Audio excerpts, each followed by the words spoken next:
eu não vou ficar em silêncio. Eu não vou deixar de me comunicar. Eu não vou abrir mão. Uma vez em um certo podcast, me perguntaram como eu me defino. A pergunta, eu não lembro qual podcast foi, mas eu lembro que a pergunta foi essa. Pavinato, como é que você se define? Muita coisa veio na minha cabeça, mas a primeira delas, e foi a que eu respondi, foi: eu sou uma pessoa livre. Eu sou uma pessoa livre, portanto, se eu perder a liberdade, eu deixo de existir, porque eu me defino como liberdade. E eu gostaria muito de viver em um país em que todas as pessoas pudessem orgulhosamente e sem medo, todas as pessoas pudessem se definir como: eu sou liberdade.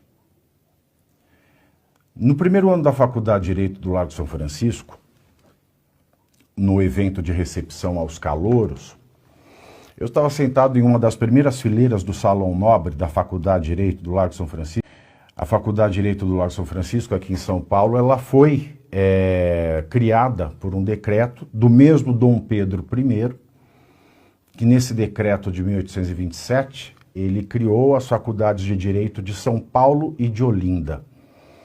A de São Paulo vem antes, que é aquela que ficou sediada no Largo São Francisco, que era um convento ali no Largo São Francisco, e ela entrou em funcionamento já no começo de 1828, e a Faculdade de Olinda entrou em funcionamento depois, e muito orgulhosamente eu sou da turma 176 do Largo São Francisco, e ali naquele primeiro dia no Largo São Francisco, um ambiente que me fascinava, eu lembro de uma fala do professor Antônio Junqueira de Azevedo, que foi um dos maiores juristas desse país, um dos últimos grandes pilares do direito civil brasileiro, e ele dizia o seguinte, é algo que eu me lembro muito bem.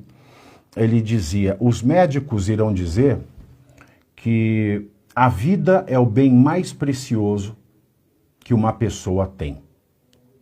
Mas eu ouso discordar dos médicos. O bem mais precioso de uma pessoa é a liberdade. Porque uma vida sem liberdade não é nada. E de certa maneira, essa fala do professor Antônio Junqueira de Azevedo, ela ficou em mim. E quando eu me vi recentemente nesse podcast, me perguntaram como eu me defino, e eu disse: eu me defino como uma pessoa, eu me defino como um homem livre.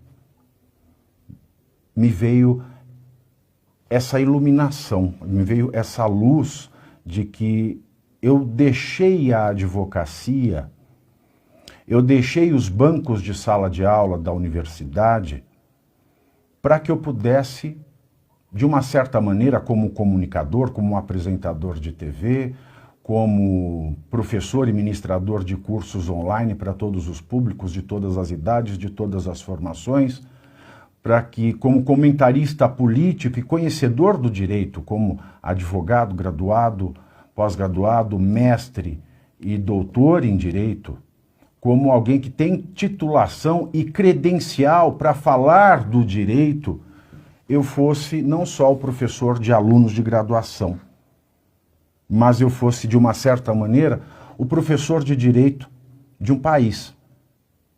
E isso podia dar muito errado.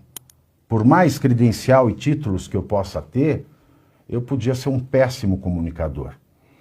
Eu podia falar no alto do pedestal de que tem credencial para ser professor doutor e professor livre-docente, e falar com muita propriedade, falar com muita razão, falar com muita acuidade sobre os temas, mas eu podia não ser bem recebido por vocês.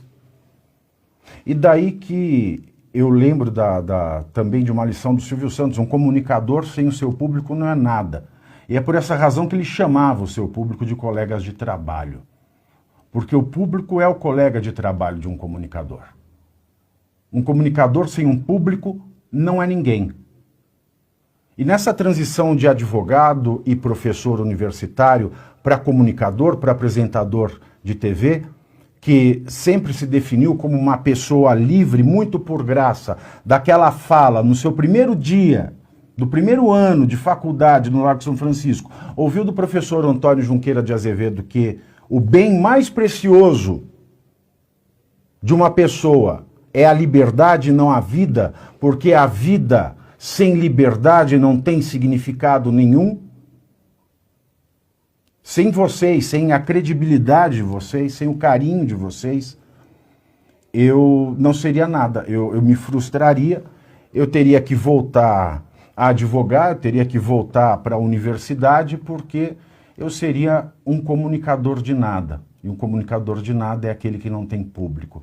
Então, se eu tenho essa credencial hoje, em nível nacional, se hoje pessoas param para escutar o que eu tenho a dizer, de norte a sul, de leste a oeste desse país, é porque, de uma certa maneira, eu criei uma conexão com vocês.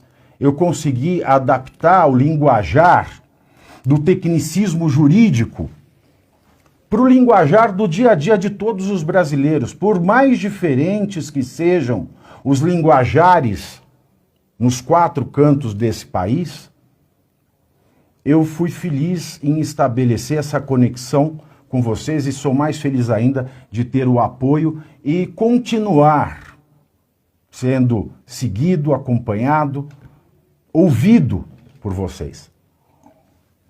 Isso não tem preço. Isso é fundamental.